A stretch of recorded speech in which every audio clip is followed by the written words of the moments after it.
at the Hogbechuchu Festival in the Volta region. So if the people are not seeing your kind of development you claim that you have done, definitely they will see you as a liar. They will see you as somebody who is wasting their time, their resources, energy, everything.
And you're listening to Top Story, brought to you by Vodafone Further Together. And tonight, what you hear there as sounds of what transpired over the weekend. But there's a reaction to it, because tonight there's a message. You're reaping what you have sown. The harsh criticism from the National Democratic Congress in the Volta region, as the opposition party says it has detected lies and misrepresentation of facts in Vice President Dr. Mahmoud Bawumia's speech over the weekend at the Hogbechuchu Festival.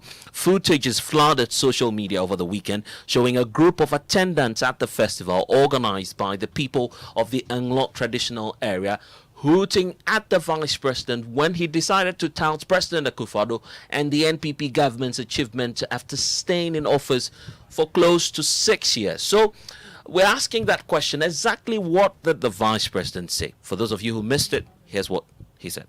Implemented free SHS, providing free tuition, free uniforms, free textbooks, and feeding to students. Over 1.2 million children are benefiting from free SHS. And when you look at all these interventions to mitigate the sufferings of Ghanaians, over the last 5 years, we have spent a total of 62.3 billion Ghana cedis. 62.3 billion Ghana cedis. This is the equivalent of some $8.5 billion. And these expenditures have proven to be critical shock absorbers in this crisis period of rising prices for food and for goods globally. Ladies and gentlemen, just imagine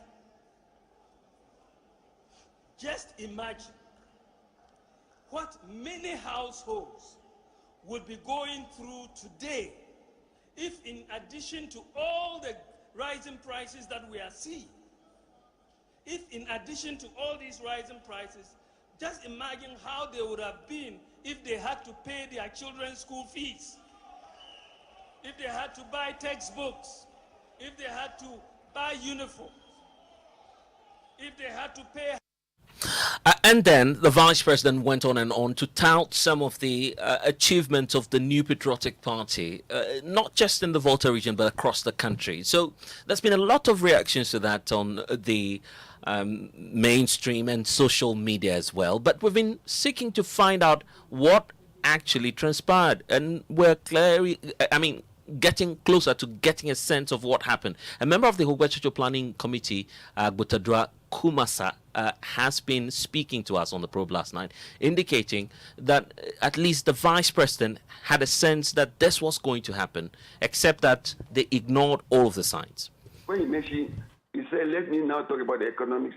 That is when the trouble started. He mentioned, among others, that they build more airports than any other government. They build more roads than any other government. And the people who were there did not see the roads. They don't see the airports. They don't see the universities you are referring to.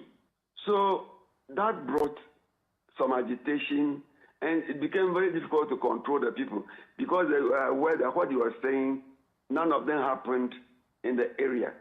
But when he started to talk of digitization, those areas were true. You cannot open your bank accounts using your mobile phone. But those came late. If we are to start with those ones, things which we are all aware that they really happened, then the people will accommodate. But it started with things which were strange to the people who were there. I think that brought the booing by the youth.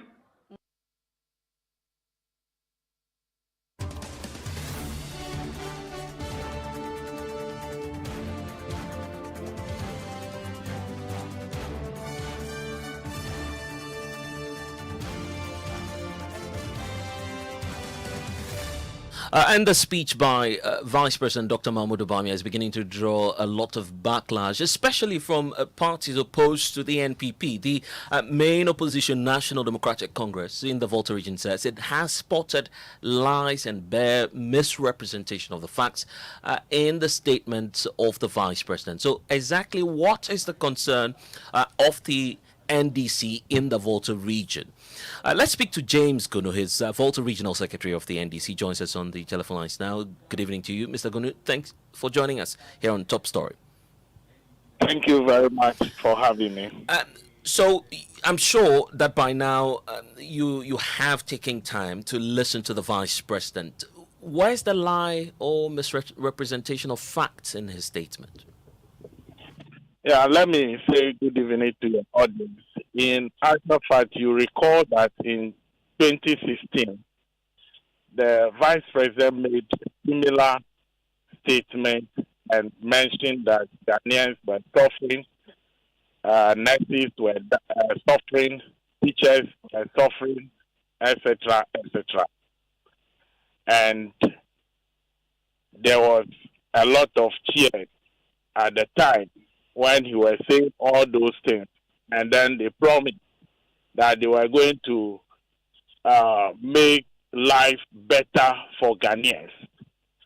So the people are still watching to see whether their life has become better off or worse off.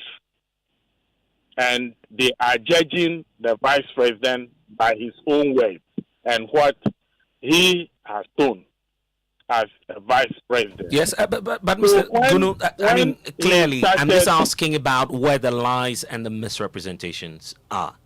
Yeah, Agbotadua has just said exactly what the feelings of the people are. If you say that you have built roads more than any other government, and the people have not seen the roads that you claim you have built or you have constructed. If you say that you have built airports more than any other government, the people will send their minds back at least to 1992, probably from the beginning of the Fourth Republic up to now, or from independence, and they will do the comparison to see whether it is true that this MPP government, led by His Excellency Nana Addo Dankwa Akufo-Addo and Bawumia, have built more roads or airports than any other government. So if you continue to say things that the people are not seeing, they are not feeling, definitely they will see you as a liar. They will see you as somebody who is just there to make propaganda and waste their time. You take advantage of a traditional platform to say things that are false, and they will not allow you like you did in 2015 when you were saying that Ghanaians were suffering, nurses were suffering, and they were tearing you up. Today, when the vice president said all these things, the people were saying that away, and in fact, sorry for cutting through, but some are even drawing the conspiracy theory to go ahead and say, in fact, the NDC in the Volta region sponsored what transpired over the weekend. It became much more of a grounds for the two main political parties battling it out, because while some were booing the vice president, we saw some supporters of the NPP as well cheering him on. So it was more or less a political activity that many of you were engaged in as the NPP and the NDC. The platform was not a political platform, and in actual fact, we were in Anglo a day before with His Excellency John Dramani Mahama, and you see clearly the reception that was given to President Mahama, because the people have seen his achievement in the area. I just came from a community called Ndovu Kopa, where the Member of Parliament for the area, Honorable Peter Nochukoti, went to commission or inaugurate a 3-unit classroom block constructed by an NGO in partnership with the MP. And the assembly started a project, just a 3-unit classroom block, since 2017. And you'll be surprised that since 2017 up to now, the building is still at the roofing stage and nothing has happened. Nothing has happened to that building. Now, in 2020, when the MPP came out with a budget and mentioned some strategic rules or said some emergency rules, when even Volta region, no road was selected and it became an issue, and later they mentioned Ho to Toko road. The road is still lying there. There is no activity going on. And the dual carriage route that the NDC government started, that is from Ho to Sokode, that road is still under construction. They have not completed it. And if you took advantage of such a huge platform and you lie, definitely you don't need any political party to sponsor anybody, but the people themselves, the people of Anglo themselves are seeing the difference between the NDC government under President Mahama and this MPP government and what they have said. And this is where many also say the signpost, the signpost that they put at Keta Beach is still lying there, and they claim they have built a harbor for Keta. So if people see a signpost and you say you have built a harbor, definitely they know the difference between a signpost and a harbor, because some of them might have visited Tema Harbor, Takoradi Harbor, and have seen the expansion work that the NDC government did under President Mahama. So if you put a signpost there and you said that you have built a harbor, do you want the people to stand there and cheer you up that you have put a signpost and you have appointed a director of port and you are paying him monthly with the taxpayers' money. You want the people to cheer you up? No. Mr. Gunu, what would you say to someone who says you gave a political undertone to a festival that was supposed to unite the country? In fact, if you look at the attendance, the caliber of traditional rulers who were present. Just hold on for me. I will allow you to respond to my question. But of course, if you look at the caliber of traditional leadership that was present at this very festival, we shouldn't have turned this into a partisan comparison of track record, and that's where many blame your former leader or former presidential candidate John Dramani Mahama, who visited a day earlier before the vice president. He clearly stated to the Anglo women who had come to welcome him that your party was going to return in 2024 and to turn around the fortunes of people living within the Anglo constituency or area. The belief is that's what's triggering the reaction from the vice president. So we could have avoided the situation, you agree? So if the vice president is somebody who is, interested in development and will not like to lie to the people, because what President Mahama said was the truth. So, and that one was a different platform. President Mahama, as you rightly put it, did not address or make those statements in front of the Awa Mafia.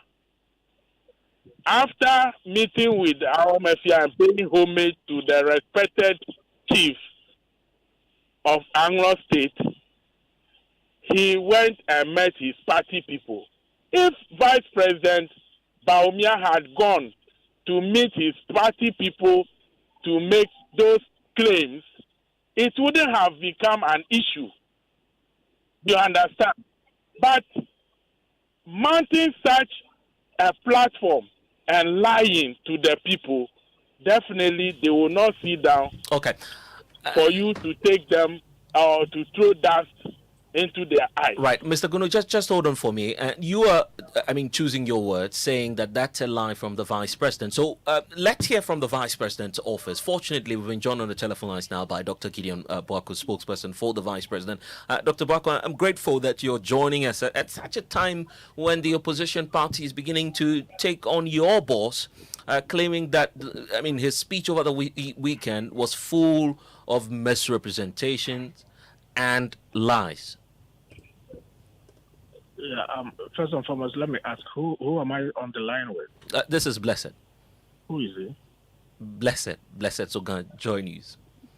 No, I mean the gentleman who is okay, so James Gunu is the regional secretary for the National Democratic Congress in the Volta region. And then he says the vice president gives information that is a misrepresentation. Well, Mr. Boaku, I'm not entirely sure that it's just coming from the NDC. You've seen on social media please. what some Ghanaians have also been saying about this statement from the vice president. Listen to me. I'm on the line with somebody who has been speaking before I joined the line, and you are telling me that he says the vice president gave information that is not accurate. I just want clarity on that. Is that what he's saying? Precisely. Would you do us a favor to ask him to provide what he thinks is the accurate information? But Doc, you've heard, and if you've not heard that, he's right here. So I'm sure that you get a lot more of the clarity when you want it. He talks about that's also a responsibility of you. Precisely, he stated that. Except that you're now joining the conversation. So I'll try and perhaps summarize some of the issues they're raising in the region. They talk about, for instance, the Keta Port. Which is a key infrastructure project for those on that corridor in the southern parts of the Volta region. They claim that all of these projects, for instance, are non-existent, and yet the vice president is claiming, credits for infrastructural development. These are some of the concerns of the NDC in the region. So I think first and foremost, Joy FM or journalists at large owe it a duty that when people like Vice President speaks, you don't just give opportunity for people who do not have any relevant information to just come and lambast. That's your opinion. The Vice President spoke about projects that this government has done across the country. The projects he talked about are not Volta region-specific projects. And so if you want somebody to say he didn't say the truth or he said otherwise, you should get the person to be armed with information. For instance, the Vice President made a categorical statement that this government has constructed more interchanges than any other government since 1992. Is he saying that is false or it's true? If he says false, push him to provide the accurate information. Dr. Bawku, I'm not. We're not here to take lessons on what should be done in terms of journalism. We're asking that direct question. You've seen also on social media what Ghanaians have been saying, and that's why I'm putting all of these concerns before you. I guess you do us some good by providing what the facts are. That's what we want from you, Dr. Bawku. If the Vice President said James Gunu, just hold on. How many airports have they built? James Gunu, just hold on. Let's hear from Dr. Bawku. Yes, I've given you the opportunity. I've given you the opportunity. Let's hear from Dr. Gideon Bawku. How many airports have they built? James Gunu, just hold on for me. That it is not accurate for you to say you're not here to take lessons from anybody. But first and foremost, if you take the data from, for instance, 2009 to 2016, okay, in terms of interchanges, you see that the interchanges that were constructed during the period were the Kwame Nkrumah Circle, the Ring Road Flyer, the Kasua Interchange, the Guildford Road, the Airport Hills. That has some flyovers. You can put all together as interchanges. From 2017 to 2022, you have the Pokuase Interchange completed by this government, the Tamamoto Way Interchange, the Obechebe Lamte Phase 1 completed, the Tamale Interchange completed, the East Legon Bypass, the Suhum Interchange, the Nungwa Interchange, the Adregano 1, the PTC Interchange, the Flower Port, and then the Pong, and then the Obechebe Lamte Interchange Phase 2. With all of this, if the Vice President says that this government has put across more interchanges than any other government since 1992, is that not a fact? Number two, if we take something like roads and look at a summary of completed roads by activity from January 2017 to August 2022, and you compare with what existed from 2009 to 2016, you will see that asphalt overlays alone, this government has done 1,777, bridges 16, graveling and regraveling 6,099, partial reconstruction 180, reconstruction 186, rehabilitation 1,133, resealing 140, sport improvement 260, upgrading 1,363. That comes to 11,665. Okay? This is what has been done within this period. If you compare that with what existed prior to that, from 2009 to 2016, and if you look at, for instance, the Ghana Highway Authority from 2009 to 2016, did 581 kilometers of road. From 2017 to 2022, they did 1,290.85. Department of Feeder Roads, 2009 to 2016, they did 1,613. 2017 to date, they have done 7,029. Department of Urban Roads, 2009 to 2016, they did 2,442. 2017 to date, they have done 3,366. Altogether, from 2009 to 2016, the length of kilometers of road that was constructed by the erstwhile government is 4,636. Today, from 2017 to now, it's 11,687. Where in this data put up by the Vice President suggests that he put out something that is not true? Okay? As for opinion, people can have. But before a student begins to challenge a professor, that student must come with some minimum knowledge on the subject. Other than that, anybody at all can sit anywhere and throw words at any leader to say you are lying. Meanwhile, the person cannot prove anything. That is what I'm trying to say. Now, we shouldn't just give airtime to people to come and lambast leaders and say anything when they have no shred of idea about even what we are being discussed. Dr. Boaku, your boss was specific. He says more than any other government. That was his comparison. And you agree that 11,000 kilometers of road network does not supersede what successive governments have done. You agree? You see the poverty in the question that you're asking. When he says any other government, he hasn't said all governments put together. Any other government is different from all other governments put together. So if you want to disaggregate that and pin it down to government by government, you provide the figure and let's see if there's any that is larger than this. Any other government is not the same as all other governments. You are construing what he said to mean all other governments as a journalist. Meanwhile, what you're saying is wrong. Okay? We should be able to take our time, reflect on what people say, understand it better. And when we want to come and challenge, we shouldn't just put out any words like that. That is the poverty of the question you asked. I'll compare you, for instance, to the NDC regime 1 under Jerry Rawlings.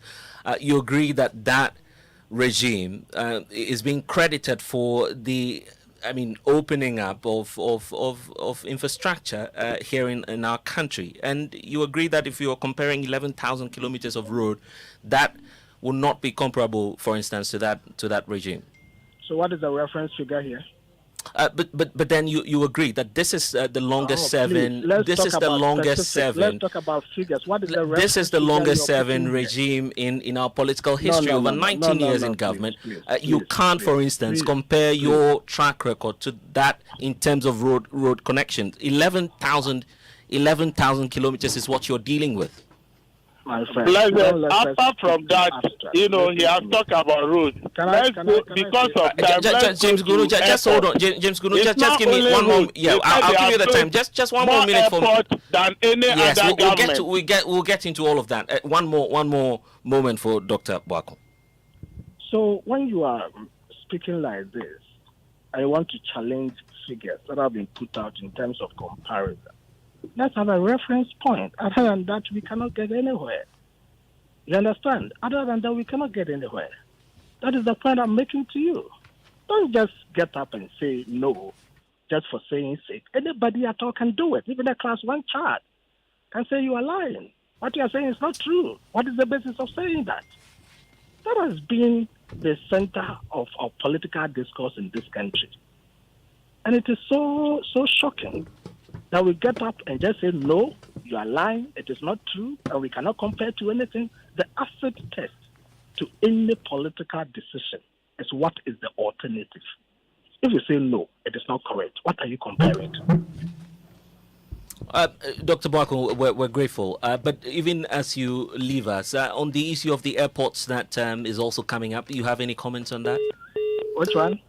Your boss was also talking about the airports, claiming that you've also constructed more airports than any other government. How many airports do you have in this country? Okay, this government, as far as I know, has completed the Kumasi Airport Phase 2. This government has completed a Tamale new terminal airport.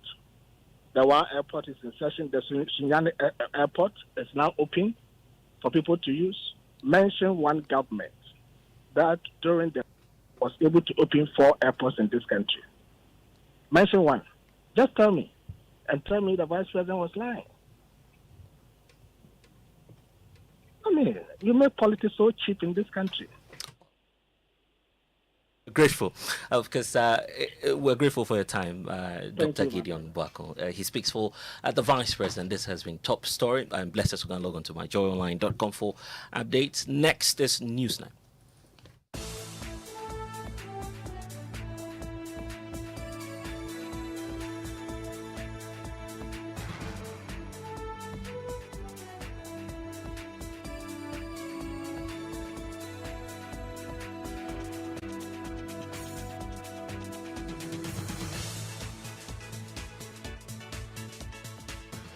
Good evening and welcome to Newsnight. In the next 60 minutes, government races against time to get pre-tertiary education teachers back into the classroom as it holds crisis meeting with the leadership of the unions after appointment of a new Director General of GES drags on. We have checks from the various schools where the strike is biting hard. The situation in the Upper West Region, to be precise, the one municipality, is nothing to write home about, as the teachers have really laid down their tools. I've seen children playing all over and classrooms under lock.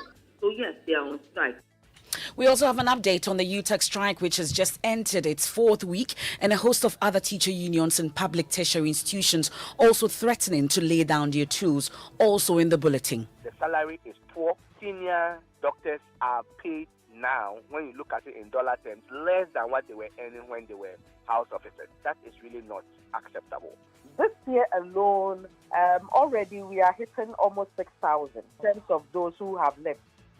Tonight, pressure piles on government to improve wages and working conditions in the health sector as doctors and nurses move in droves out of the country for greener pastures. We'll hear from the Health Committee in Parliament on this. Also tonight, former Ashanti Region Youth Organizer of the opposition NDC asks the Supreme Court to declare the swearing in of the Tolon MP Habib Idris as null and void. We'll hear from him. He's told the details of one Mr. Gideon. He stole the details of his MasterCard and used it to purchase several items. And when he appeared before the court in Australia, he pleaded guilty. And in business, Chamber of Bulk Distributors warns moves by government to secure cheaper source of fuel may not come as expected. And in sports, and with 13 days to the World Cup, Parliament is calling for a beef up of the goalkeeping department of the Black Stars, insisting Richard Kinson needs help. And much later in the bulletin. Humanity has a choice: cooperate or perish. It is either a climate solidarity pact or a collective suicide pact. And as hundreds of world leaders gather in Egypt for climate change conference, that's the COP27, we'll get a live update and interrogate why Ghana sent as many as 322 participants to the event. The number of participants from Ghana registered on government's platform is 322 so far. We have that and more in tonight's edition of Newsnight. Do all to join us via WhatsApp is 05511119997. Also live on Twitter Spaces, myjoyonline.com. We are live on over 30 affiliates across Ghana's 16 regions. This is Newsnight here on Joy 99.7 FM. I am Emefa Apau. Please stay for details.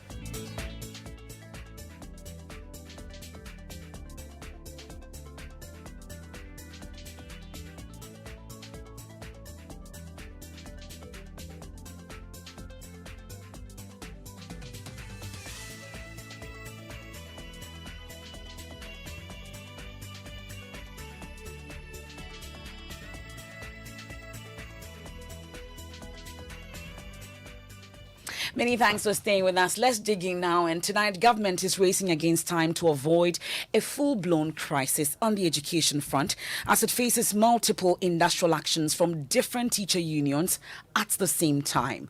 All teachers at the basic education level have today begun an indefinite strike over the opposition to the appointment of Dr. Eric Nkansa as the new Director General of the Ghana Education Service. There's a crunch meeting currently ongoing at the Education Ministry to try and find some common ground. Our man, Richard Kujonyako, is there live for us and will bring us details of that meeting shortly. But first, though, listen to the National President of the Ghana National Association of Teachers, NAT, Dr. Isaac Owusu, who announced a strike last Friday. It must be stated that the Director General position is the preserve of educationists and has been occupied by educationists since its creation in the 1974 to date. Therefore, the appointment of a banker instead of educationists is a manifestation of lack of confidence in teachers and to manage their own affairs and disregard the establishment scheme of service and progression within the Ghana Education Service. Consequently, we have decided to embark on strike from today. Well, that's the announcement of that strike last Friday. Earlier, we visited some schools across the country to gauge if teachers were in the classrooms or not. In the Upper West region, Rafiq Salam has been reporting on it. We also have from the Bono East region, Anas Sabit, and Volta regional correspondent Ivy Setoji have been giving us updates on what they found. The situation in the Upper West region, to be precise, the one municipality, is nothing to write home about, as the teachers have really laid down their tools and they are unprepared to teach the wards or the pupils at the various schools here. To a number of other schools, Alpha Area School, I've been to the Islamic School, and I've been to the Japo MA Basic School, and here at the Zimbo Primary School and Junior High School, the situation is the same. I've seen children playing all over and classrooms under lock. So yes, they are on strike, and most of the schools, since there's a few of the students who are around, and parents are so not happy about the current situation, because when it happens like that, parents who are workers need to look for people to take care of their students at home. Here in Accra, my colleague Richard Kujonyako visited some schools where the teachers were largely not teaching. Here at the ATTC, just a couple of the teachers that I see in the classroom, but for many of the classrooms, there are no teachers. The students are here doing their own thing. I didn't hear that the teachers are on strike, but when I came in, we announced that they are on strike. So that was what I heard today. Yeah. What are you going to do now that you've heard that the teachers are on strike? Oh, I think I'll do my fair notice and listen to the news, whether if true that they are on strike. If they are on strike, then I'll stay at home. Then if they are not on strike, then I'll come. What have the teachers told you when you returned? I've not heard anything. I have not told anything yet. But they are simply not coming to. No. It's going to affect us, our education, because we've not learned anything this semester. That's the truth. Because I've not learned anything. So this strike is going to affect us really. Because we've not learned anything. Yeah. I'm Daniel Aprikumen Saudia. The teachers, what have they told you about the strike and why they even called the strike? Because the government have not been paying them. That's the reason why they are not. He says that government has not paid the teachers, and that is why he believes that the teachers are on strike. The Calvary Methodist cluster of schools, so we have about 5 of the schools that are here. But earlier on, we visited the ATTC school where some of the teachers were not there. Others too were in the classroom teaching. We spoke with some of the students and they told us that they want their teachers in the classroom because for the entire semester they've not really learned anything. But here, in one of the schools that we have visited, there were out of the 10 teachers that are in the school, only 2 came to school. But one of the teachers that we also even spoke to said she stays very far, and so once she's come to school, there is no way she's to go back, and so she's staying. But majority of them here in the current school, the Calvary Methodist Basic School that I am, they are in the classroom. Some of the teachers we've interacted with say that they do not know the relevance of the strike that has been called by the association. They indicated that if they feel that there is a breach, they can head to court or use other procedures other than the strike that has been called. And so for them, they will continue to come to school, whether they are sacked by the union from the classroom or not. They feel that this action that has been called by their union is not that right. Well, in Kumasi, the situation was a bit different. We're told that teachers defied the order of their national leadership to stay away from teaching and were seen in the classroom. Love FM's Emmanuel Bright Kweku has details. Why are your students or your teachers in class despite your strike? Well, thank you very much. It is true, the students are here and the teachers are also here. The reason being that the announcement for the strike came quite late. Last week it was on Friday, so most of the teachers did not hear of it. The children, as for the children, they didn't hear anything at all. That is why we have the children here and then some of the teachers also in school. Okay, so is it going to happen tomorrow? Yes, the strike was declared indefinitely. Our leaders have told us that we should hear from them before we come to school or otherwise. So we are still waiting to hear something from our leaders because they've made us understand that they are going to meet the Minister for Employment and Labour to discuss the issue. So the outcome of it, probably by close of today, we may hear something from them. So in case you don't hear of anything, are you going to close the school down from tomorrow? Yeah, in case we don't hear anything, we cannot close the school down. It is the teachers who are going on strike, but the children are not on strike. The children will come to school, and as a head of the school, I must also come to school to come and see to the protection of the children. And then the buildings are for the children, so the doors will be open for the children until probably the strike is called off, and then all the teachers will come in. Teachers will be teaching in case. Yeah, it's true. The teachers, once the strike has been declared, it is up to them. They can choose to teach or not. Well, we're hoping that the situation will be different going forward tomorrow. We know there's a meeting currently happening at the Education Ministry with leadership of the teacher unions present. Earlier, we heard the Education Ministry PRO mention that this meeting will hopefully avert that full-blown action. My colleague Richard Kujonyako is there for us. He joins us on the line with details of what we've been able to glean from that meeting so far. Richard, which teacher unions do we know are in this meeting? Well, so we have NATS, we have NAGRAT, and then the concerned teachers. They were part of this meeting. We did not know really their representatives, but we are told that there were 3 teacher unions that were engaged in this meeting. And so on the side of government, we had the Ministry of Education represented by the Minister of Education. We also had the Minister of Employment and Labour Relations, as well as the Deputy Minister of Employment and Labour Relations, and then members from the GES and other stakeholders as well. So the meeting just ended, but it ended inconclusively. There was no decision taken. When we asked them, they told us that the teacher union said they wanted to engage in a more broader consultation with other unions within the teacher fraternity, and then they would want to come back. MFI is not only the appointment of the Director General of the Ghana Education Service that came up within the meeting, but they also had concerns as well, 3 of them, 1 regional directors, 10 of them that have retired but still are in acting positions, when other people have also got into that position.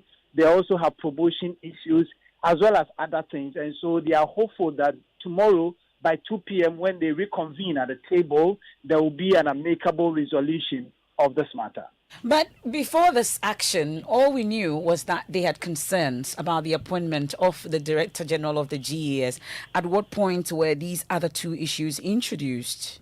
Well, so we are told that from the very onset, the other 4 issues were on the table as well. But as to how the appointment of the Director General issue became that dominant, we do not really know. And so there are issues that they tabled before the meeting were part of the reason why they called the strike. Well, I'll get your interaction with the teachers after this meeting and what happens to our children or our pupils going forward from tomorrow. But you've been interacting with the Deputy Minister in charge of Employment and Labour Relations. What has he been telling you? Well, so Rekubobe has been saying that they are hopeful, they are confident that by tomorrow, when they reconvene, there will be finality, there will be a closure to this matter. I tell you the authority that so far so good. We have had a very constructive meeting, and the parties have agreed that we adjourn and then resume tomorrow 2 p.m. to continue with the deliberation. So you have failed to call for the removal of the Director General for the second time? Please don't go there. We've not ended the meeting.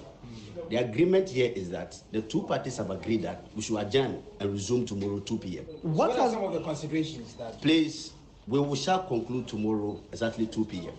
So be rest assured.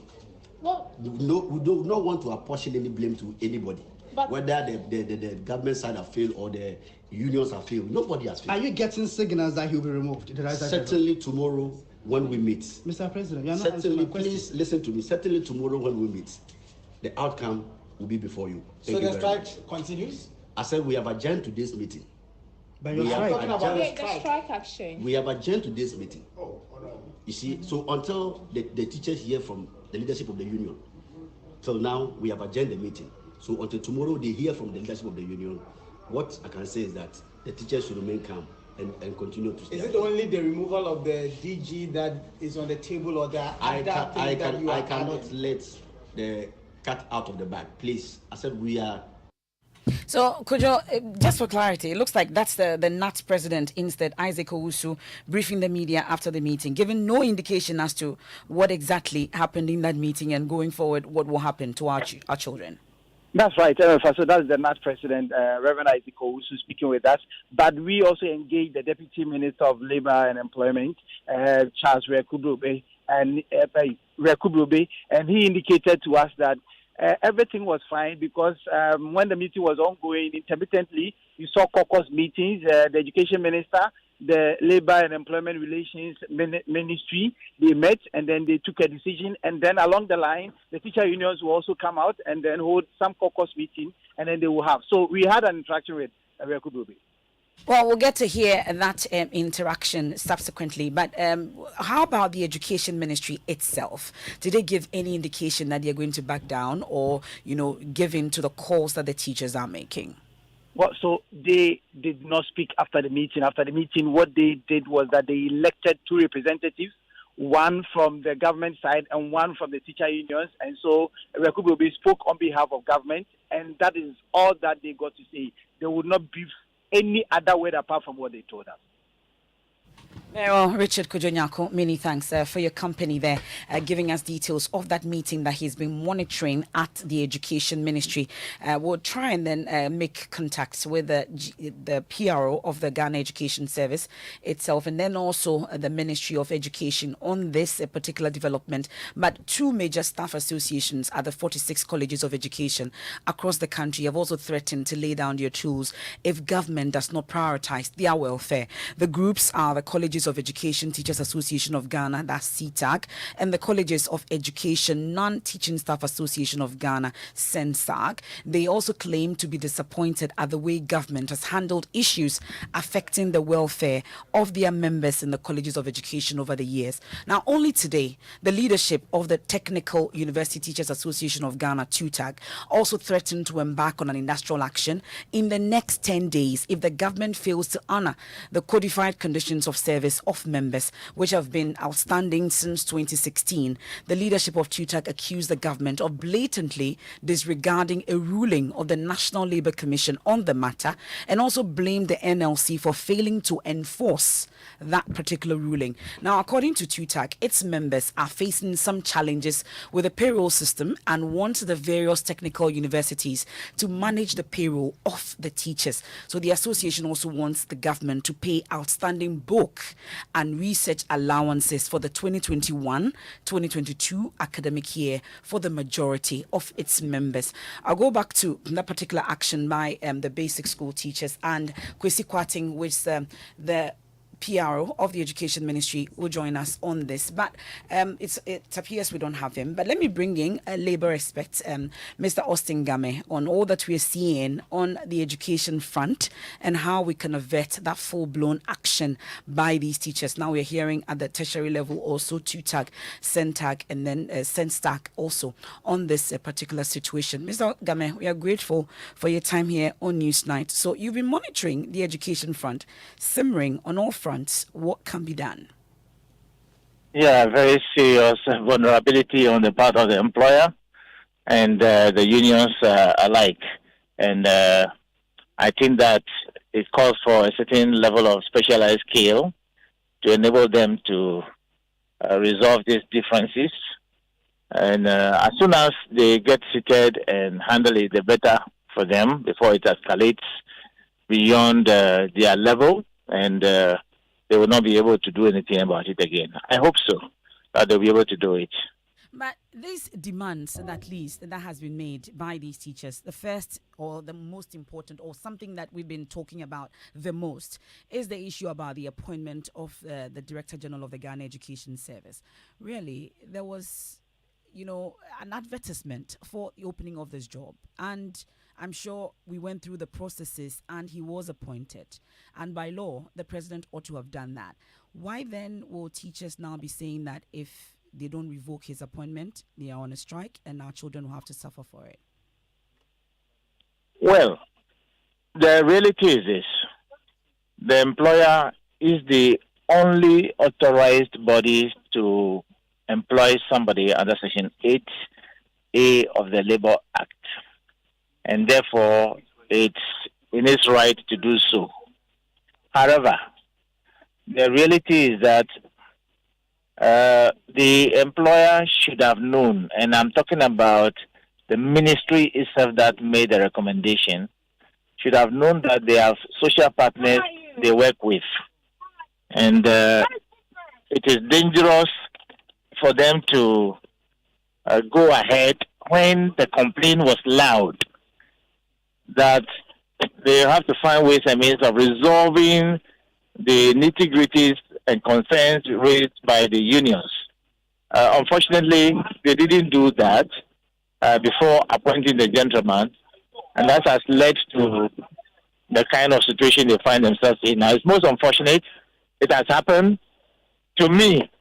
Fortunately, the gentleman happened to be in the office of the minister to just avoid the kind of difficulty they all find themselves in now. You should send him back to the office of the minister. Let them engage the unions. Let them come to conclusion. Let them have understanding. Then he can go and assume the work. But to just go into it like that, I'm not too sure whether the unions are going to back down on this issue. Then going forward, how are we supposed to be dealing with the situation then? Because it appears that stance will not soften on the part of the teachers. Well, this is not just an ordinary issue of the employer's rights. It is a question of the unions also having an ego, having discussed and came to conclusion that they are going to limit the expectation of their members who are seeking to also be elevated to that position. Mind you, it is not just the unions just talking. They are members. And these members have expressed concern to them before they are acting. So it's more of a determined group of people doing what they are doing than the eye would want to behold it. It's not just the union leadership doing it. It is the membership at the apex level of the Ghana Education Service who are looking forward for promotion, who are looking forward for elevation to that level, that are encouraging the leadership of their people to ensure that their rights are protected. So if they assume that it's just the leadership of the union that is doing it, that may be a very horrible mistake. Okay. It's beyond that. Mr. Game, we are grateful for your time. It's a meeting we'll be monitoring, and we are told that it resumes tomorrow for the talks to happen. But in the meantime, hopefully there will be an intervention for the children because of what we witnessed today. That's Mr. Austin Game is a labor analyst on this. But we'll stay on the labor front this time in the health sector. And government, we are told, must act now to save the health sector before it is too late. That is the passionate appeal from doctors and nurses who say the attrition rate in the sector is at an all-time high due to poor conditions of service and low wages worsened by the devalued cedi. Revelations from a recent Ghana Medical Association survey indicated that 90% of doctors, particularly specialists, are considering relocating to earn better salaries. Last month, for instance, the Medical and Dental Council made a passionate appeal to doctors not to seek these greener pastures abroad at the expense of the economy. Here's what Dr. Constance Aduayobo, who is a member of the council, said. Do not be tempted to look for greener pastures in places like the UK and other EEC countries, as some of your colleagues are already doing.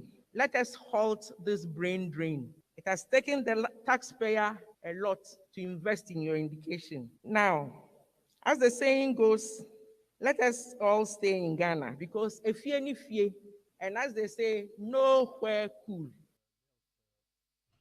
Well, that's Dr. Yobo there, a member of the Medical and Dental Council. We know that over the weekend, during the annual general meeting, this issue came up tops. And thankfully, we've been joined on the phone by the General Secretary of the Ghana Medical Association, Dr. Titus Bayo. We're grateful for your time here on Newsnight. 90%. At what point did we get here? Well, good evening, MFI, and good evening to your listeners. Unfortunately, this is an age-old problem, but it's only getting worse now, fueled by factors we call the push factors, which are internal factors here, and then some external pull factors. And the post-COVID era has made demand for high-level specialized care in the westernized world very high. And that, when coupled with the push factors, then you can imagine that there will be a surge in the number of doctors leaving the country.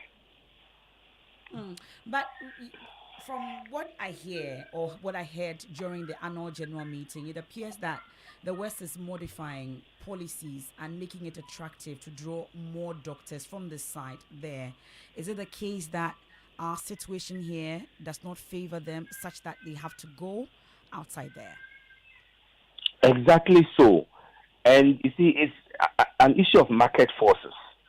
After the pandemic, there was mass resignation of clinical staff, doctors, nurses, in a lot of hospitals in the West. And some units were closed down. So they needed to take actions that would help them get skilled manpower they need. Unfortunately for us, we have done nothing deliberate to keep our people. People are still struggling for accommodation in the area where they are posted to. Our salaries have lost real value over the time, where when we began, even as house officers, what we're earning in dollar terms is better than what we are earning now as consultants and specialists, which is a consultant is a terminal level of the medical career. And if you are at that level, the grade at which you'll be retiring, and you are earning in real value what is less than what you began with as a house officer, which is the entry point, then that's very unfortunate. So initially, the drive was for postgraduate education, and then the government then put up the Ghana College of Physicians and Surgeons, and it started training people. So that doused it a bit, and people were willing to stay in the country. Now, the college is doing its best, but the best is not enough. And that's why we also asked the college to decentralize the training, because people are struggling to get into the college. Government has put in bond terms that are very unfavorable. That makes it difficult. It takes somebody 12 years, 13 years to become a subspecialist. And not because they cannot pass an exam, but because you spend 3 years before you can come into the college. Do 3 years, and they ask you to go back and serve. And you are under bond to serve sometimes 5 years before you come back for another 2 to 3 year program. So all these bottlenecks make it the system here very, very, very unfavorable. And the reason why a lot of the young doctors are eager to leave. Well, thankfully, we have the likes of you and other top doctors still staying in the country. I'm sure you've been making calls, pleading with them to stay. Why is it not working? You know, it becomes an issue of personal choice. And people make this choice considering several factors. People are considering, when we did a survey, one of the reasons why people wanted to leave this country is to give a better opportunity to their children. So sometimes it's not even you, the doctor. You are looking at how to make ends meet for your family. And if your salary and condition of service are so poor, how do you take care of your own children and then extended family? So these are some of the factors. So that it goes beyond the doctor. We are encouraging a lot of doctors to stay, and we've made proposals to government that we need doctors in the country, not only in the country, but also equitably distributed. And that's one of the major highlights of this conference. You go to a region of 1.3 million people, and only 30 doctors are available working. Meaning one doctor is serving 43,000 people in that population. And what has government done with these proposals over the period, such that the situation is getting worse? Well, unfortunately, I would say it's lip service, because we put together a committee that has worked on what we will call deprived area incentive package. This was supposed to consider some allowances for people who work in such areas, a doctor that mans an entire hospital alone. We said they should be promoted out of term. In other words, promote them faster than those who are in the cities. give them opportunities for further school education quicker than those who are in the cities. Give them transfer. If someone serves in a remote village for 3 years, 4 years, and wants to go to the city, permit the person so that another person can come there. But all this, government will listen, they will do the policy and the implementation phase, nothing happens, just fizzles out. Dr. Bayo, we are grateful for your time. Thank you so much for bringing this issue to light once again. And we know that the situation is even worse in the nursing sector.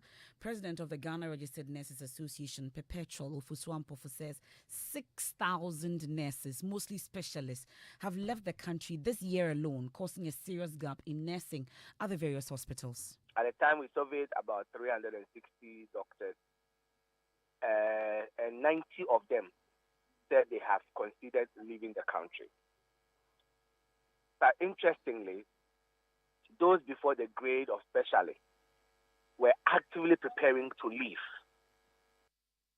Our nurses and midwives are leaving, but mostly nurses, and nurses with add-on specialties, whether it's in perioperative nursing or it's in critical care nursing or whatever it is.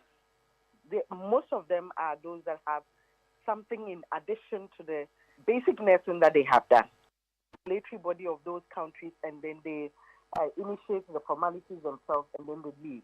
Apart from the arrangements that government also has in place in terms of bilateral agreements with countries. For now, with Barbados, where already 2 cohorts have left. So we, as an association, we've been tracking the movement. This year alone, already we are hitting almost 6,000 in terms of those who have left. And we put arrangements in place to take back the money, and then you continue with your process and leave. Already, we all know that the country is difficult, isn't it? Exchange rate.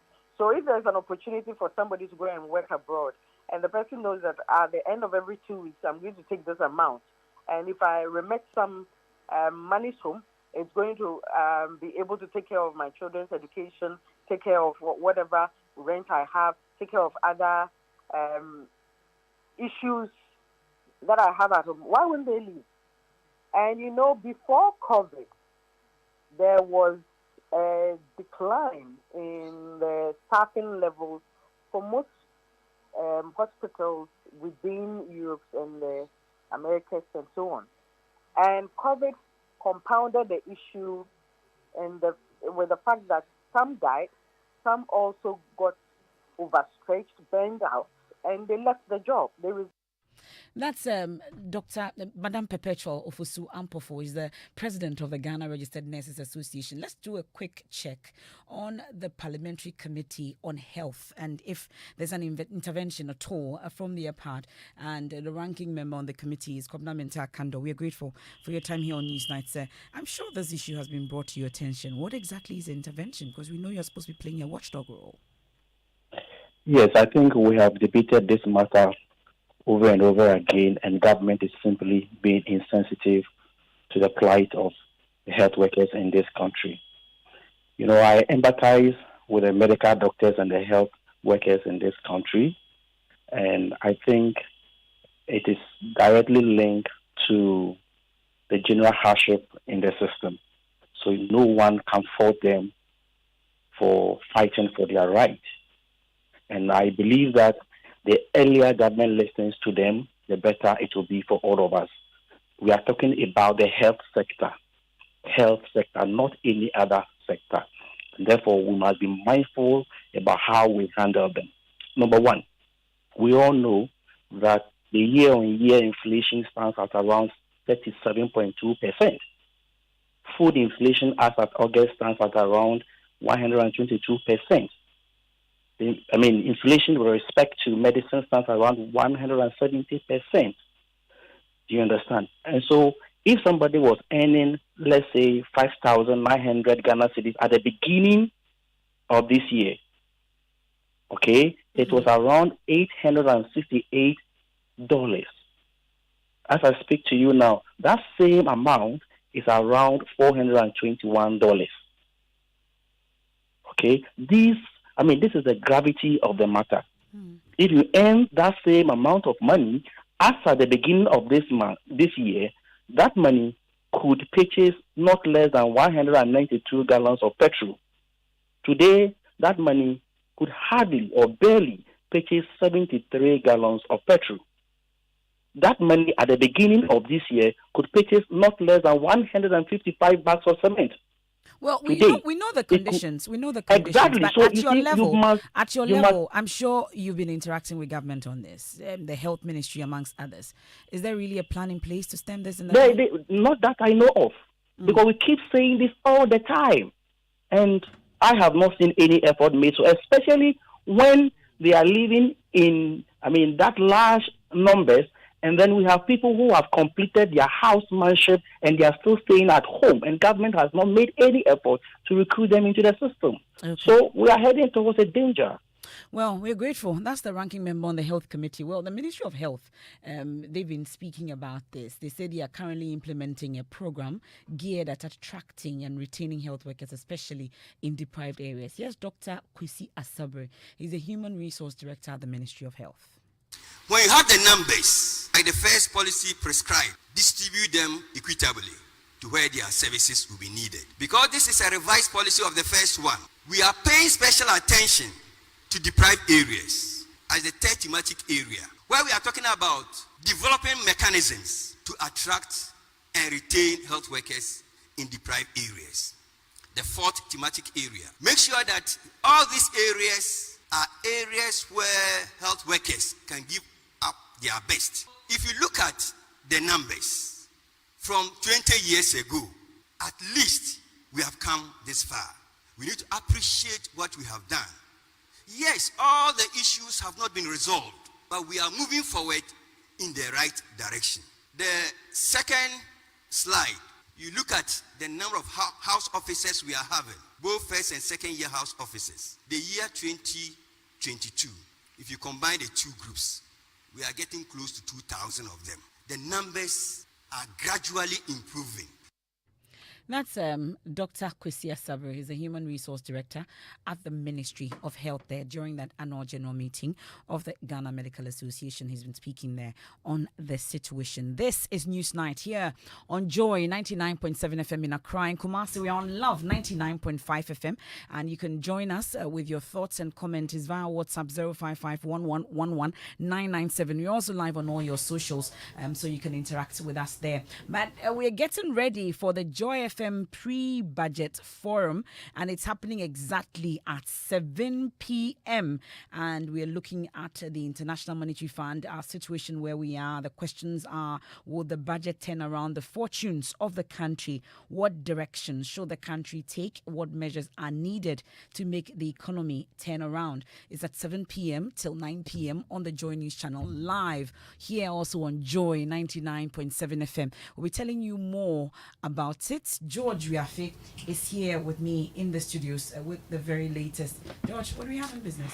Well, MFA, coming up in business, the Chamber of Bulk Oil Distributors warns move by government to secure cheaper source of fuel may not come in the form as you were expecting. To be getting you more details on that one. And economist Professor Peter Korte charges government to be tactful over moves to strict imports of some commodities as government moves to check the country's import bill.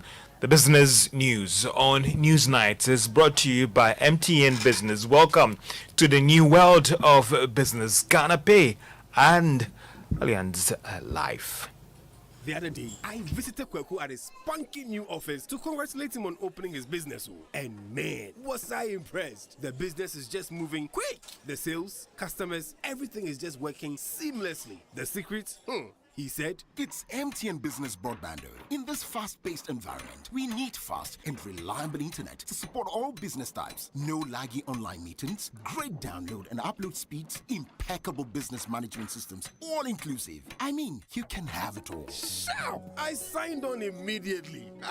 To enable your business stay ahead and stay connected, make sure you're signed on to the best internet made just for businesses. MTN Business Broadband. Sign up today on broadband.mtn.com.gh and manage your account on my MTN app. Call 0244 308 111 for more information. MTN. Son, we are so proud of you for setting up this hospital. I really love those hospital beds and waiting chairs. By the way, did you import them? No, Dad, I didn't. I actually got them from Kindle Books and Stationery right here in Ghana. Wow. We also bought our office supplies, safes, executive desks and chairs from Kingdom, and they gave us expert advice on how to set up our office. Guys, that makes 3 of us. I also got our sofa and bedroom sets, plus our dining hall furniture for our new home from Kingdom. Wow, Mom, that makes 4 of us. I usually get my stationery items from Kingdom, and my teacher also mentioned that our classroom furniture was provided by Kingdom. So there you have it. Whenever you're thinking about setting up an office or acquiring furniture for your home, etc., Kingdom Books and Stationery should be your first point of call. With over 40 years experience in the industry, we stock and supply a wide variety of globally sourced office and home furniture, stationery and equipment. Visit our head office, Osu Akwaje, or our office near the Osu Stadium. We're also in Tema Community 1, opposite Olam SHS, Kumasi KNUST campus, UCC Cape Coast, and now at the Marina Mall, Airport City. Or call us 0302 764101, 764209, or 762792. Visit our website www.kingdomgh.com. Allianz Insurance since 1890. At Allianz Life Ghana, we have a wide range of life insurance packages to suit all pockets, from individuals, groups, associations, and businesses. We cover your employees, your funerals, pensions, children's education, and your future.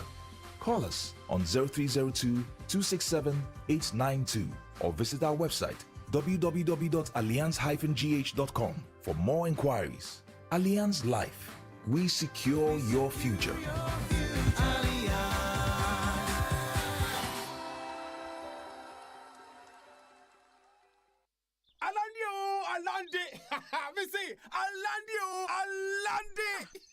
Alande. Ghana Pay Alande. Hey, finally, Ghana Pay Alande. Do more your way on Ghana Pay. Send and receive money at 0 transaction fees. Pay bills, buy airtime and data. Transfer money in and out of your bank account and so much more with Ghana Pay. Dial *707# to register for Ghana Pay or download the Ghana Pay app from the Play Store or App Store. Alande, Alande. Ghana Pay Alande. Ghana Pay.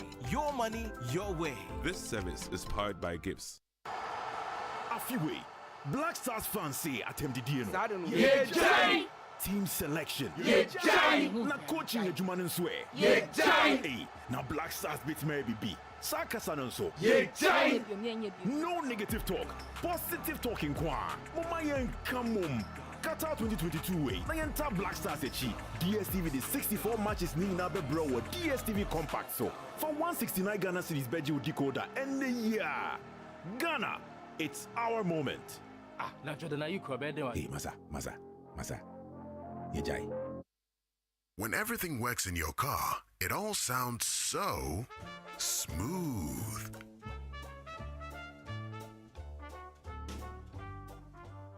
But when you replace them with inferior parts, it doesn't quite sound the same. Get original Peugeot and Citroen parts and expert servicing from Silver Star Auto, the official distributor for Citroen and Peugeot in Ghana. Visit silverstar.com.gh or follow us on social media for more details.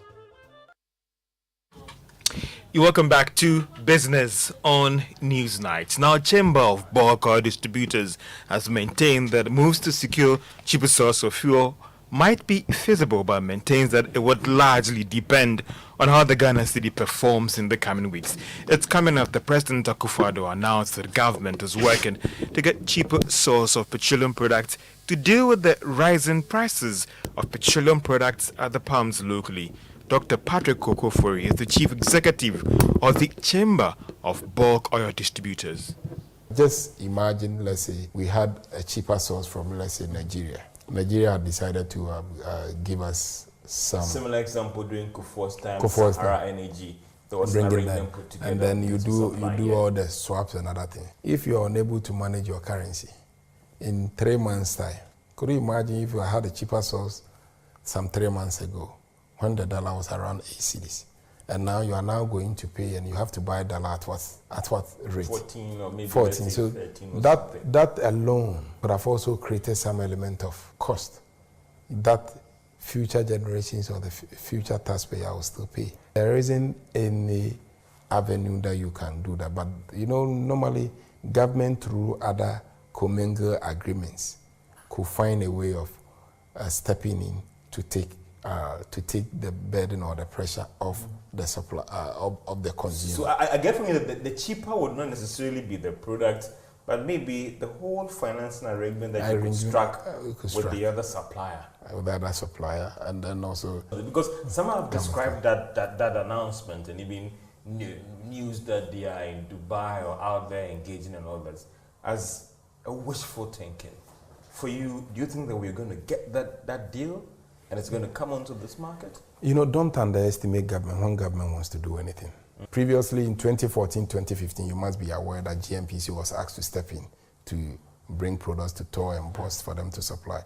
It cost GNPC, and as we are speaking, all these amounts still sit in GNPC's books, and so it's not being paid. So no matter how we go about it, we need to look at it. Dr. Patrick Kwekuofor is Chief Executive of the Chamber of Bulk Oil Distribution Companies.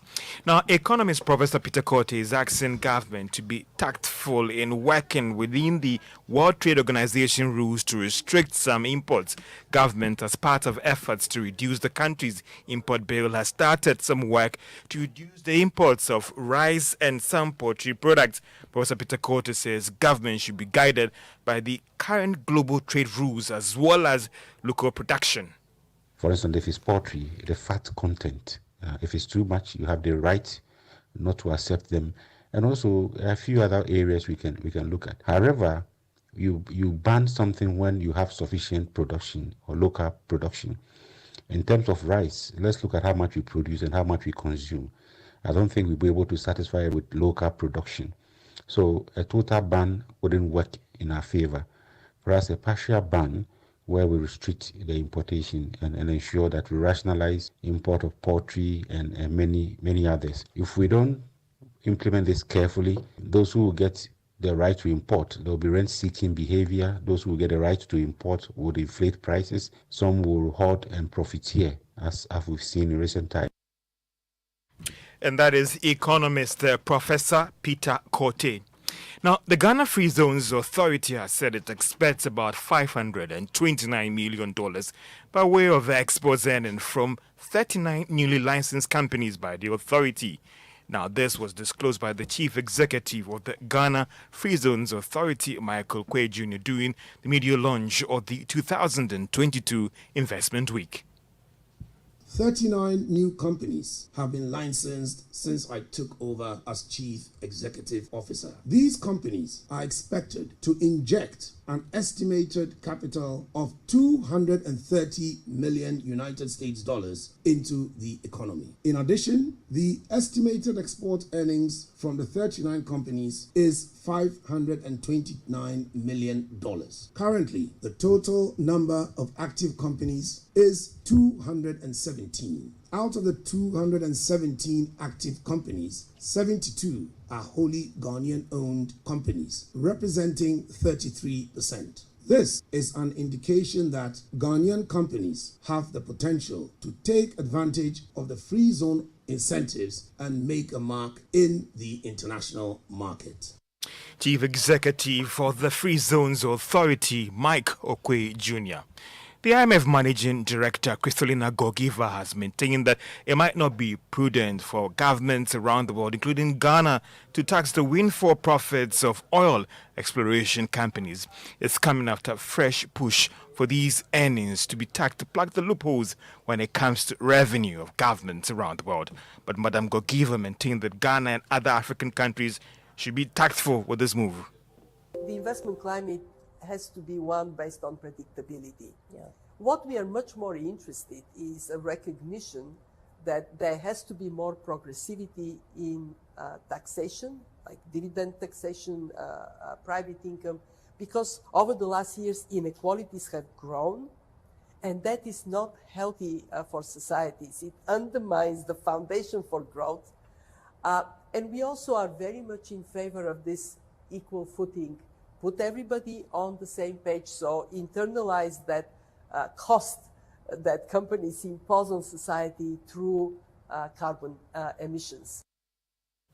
And that is the IMF Managing Director, Kristalina Georgieva, and MFA in less than maybe 8 minutes from now be coming your way with the pre-budget forum as you look at Ghana's ailing economy, 2023 budget to the rescue. Be engaging economist Professor Peter Kote, who is director of ISE, Dr. Priscilla Chumisi Bafo. She's senior lecturer at the Accounts Department at the University of Ghana. Dr. Humphrey Dake, he's president of AGI, so be speaking to Kukwa Adams, CEO of Clay Group, and Dr. Joseph Obeng, he's president of Guta, from 7 p.m. to 9 p.m. and is hosted by Winston Amwa and Benjamin Akakpo. It's all about the 2023 budget, pre-engagement with those who matter in the industry on this channel. Thank you very much, George Riafe, with the very latest. And it will be live also on Joy 99.7 FM and all our social media platforms. You want to stay for that. And it's time for sports. Musbao has the very latest. Yes, for our parliament, it's just 13 days to the World Cup in Qatar. And members of parliament have been speaking, about the team relative to the preparation and the others. And this time is the majority leader, Honorable Chei Mensah Bonsu, who believes that the goalkeeper's trainer, Richard Kinson, will need extra assistance to get the best out of our goalkeepers at the tournament. The minority leader was talking about having an additional goalkeepers trainer. I think it's good. But let's face it, if your back four are not good and they are constantly exposing your goalkeeper, the best goalkeeper will not survive. The emphasis should be on the 2 and 3 and 4 players, to have solid defense players so that the goalkeeper will not be overly exposed. The Speaker, and we should also insist that we have good quality attacking players. That's why our attacking proficiency has been lacking. And even the previous one in South Africa, one we did well, it was, as we said, a one-goal project. We score one and then we strive not to concede a goal. So, Honorable Chairman Sabonsu there on Black Stars goalkeepers trainer Richard Kinson needing extra assistance to ensure that he get the best out of the goalkeepers. We wish them the very best, though. Thank you very much, Musbao. Now, let's turn our attention to politics.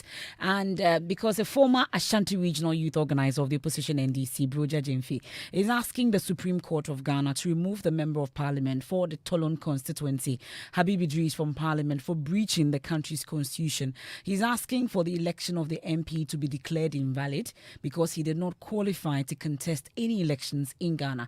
Well, my colleague Samuel Kojo Brace joins me in studio with details. He has a copy of that writ filed at the Supreme Court by NS Broja Jemfi. What really are the details? It says the case of the plaintiff is that between October 5th and 9th, 2020, the first defendant, which is on the MP, filed nomination form to be qualified to contest the election as MP for Tolon constituency in the northern region of Ghana. The first defendant was vetted and qualified by the second defendant to stand for the said election. Now, the plaintiff averts that prior to the date of filing his nominations to the contest the 2020 parliamentary elections and his subsequent election as MP for the Tolon constituency, the first defendant was a resident in Commonwealth of Australia. Now, this is the meat of the issue. The plaintiff asserts that whilst resident in the Commonwealth of Australia, the first defendant was charged with 1 count of forgery and 10 count of fraud and stood trial before the Perth Magistrate Court. The first defendant pleaded guilty to all of the charges. He averts that did not qualify him to therefore run for office as MP. Okay, and thankfully you've been interacting with NS Broja Jemfi. Yeah. He's told the details of one Mr. Gideon.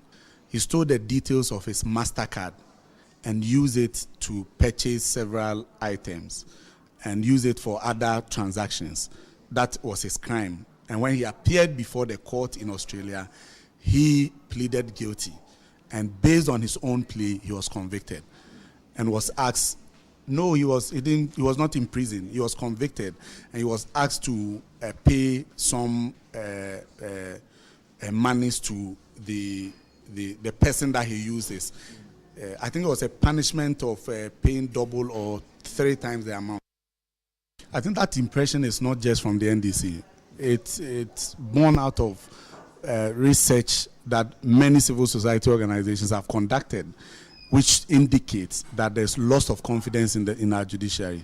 And I think that this is a case that will help the image of the judiciary because there's a precedent.